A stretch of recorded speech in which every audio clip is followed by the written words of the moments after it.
The bombing at Rafah, the recent attack on Gaza, the Russia-Ukraine war. In fact, all of these and all of the previous wars in the last 100 years were not an act of impulse. They were well engineered and performed for the entire violence-made mad money for some people.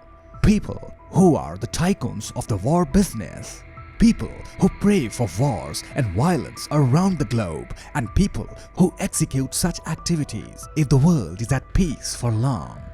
If you too want to set up a capital-intensive but recession-proof, high-profit but low-conscience business, watch this video till the very end to understand how the war industry around the world works.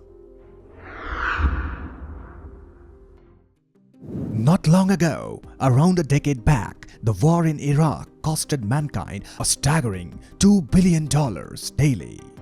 Hopefully, the number is enough to explain why war is and will always remain the most profitable debenture of the riches.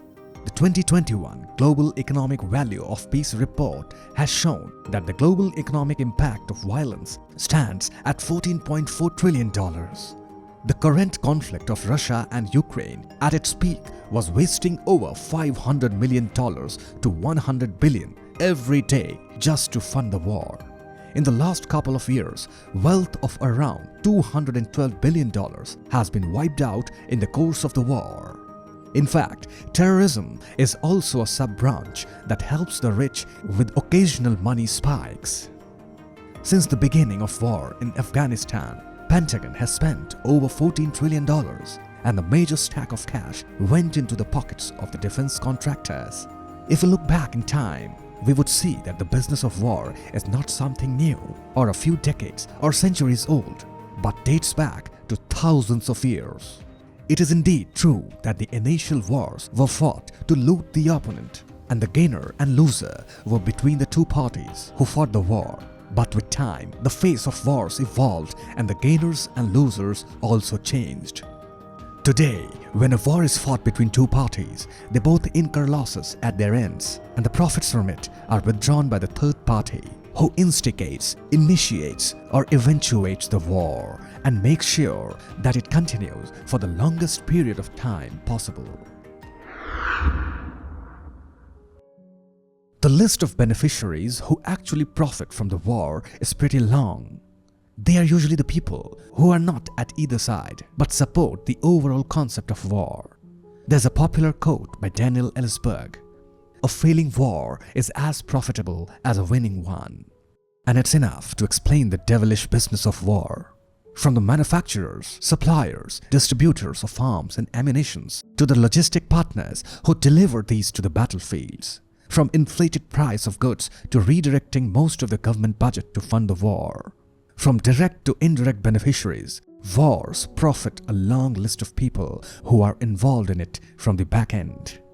America is and has always been the biggest beneficiary of a war, as the country is also the largest exporter of arms, and the importers are usually the countries that are facing border tensions or are standing at the verge of civil wars.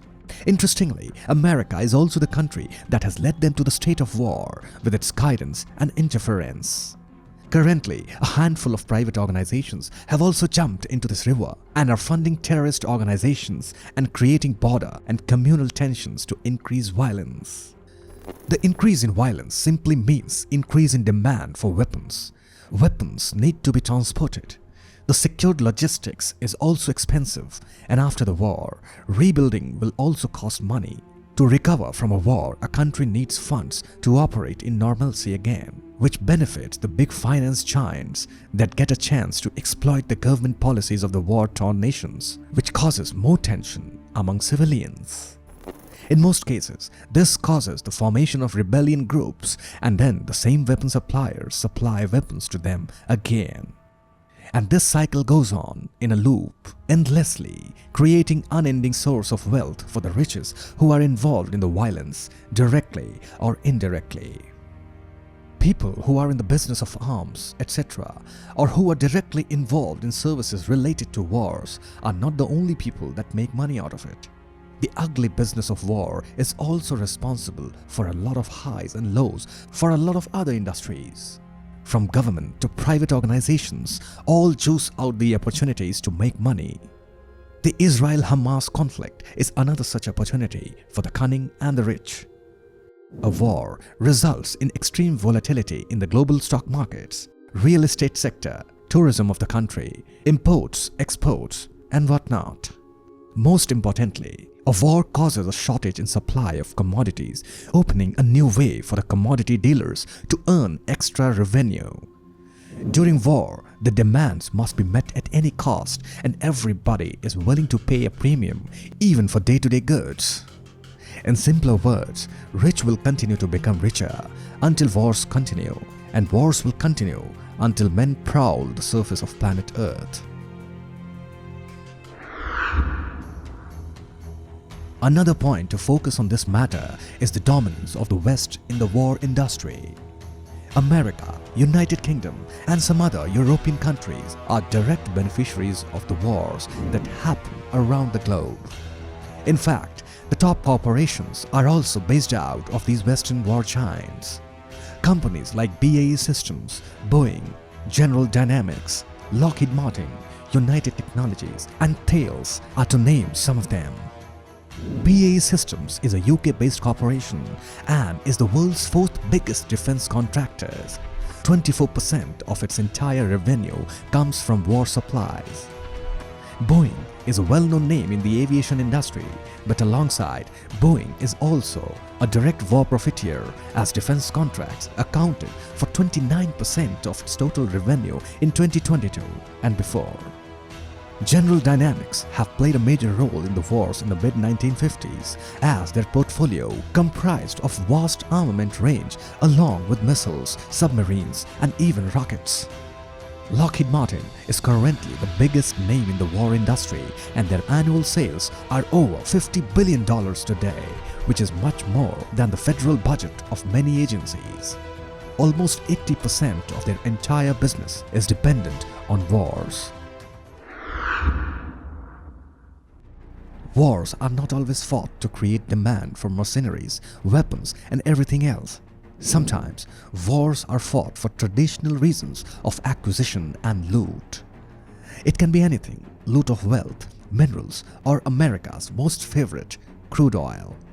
Occasionally, it is for all the reasons combined. The acquisitions from such wars are also deposited in the pockets of the richest, who usually fund these wars for their selfish motives. The simple reason is, peace doesn't bring money to the table, war does. The wars for land is a very old concept. Countries like India, China, Pakistan, Nepal, Russia, Ukraine, Afghanistan, Iran, Iraq, Syria, Israel, all of them are dealing with conflicts of territorial expansion. War destruction makes way for the big corporations in the form of economic activities and resettlements. War-torn countries serve as a paradise for the black market operators who artificially control the demand and supply to inflate the prices of goods and commodities. War-torn nations also serve as a heaven for money laundering activities.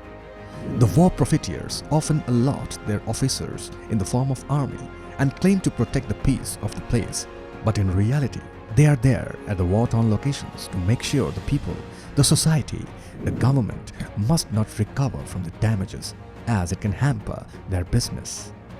They often create regular tussles between the rebels and the government to create the demand of weaponries at regular intervals. In extreme cases, terrorist organizations and activities are funded and engineered terrorist attacks are executed to create tension. Sadly, the conclusion is delusional in the case. The business of wars will continue till mankind ceases to exist. There isn't any way out.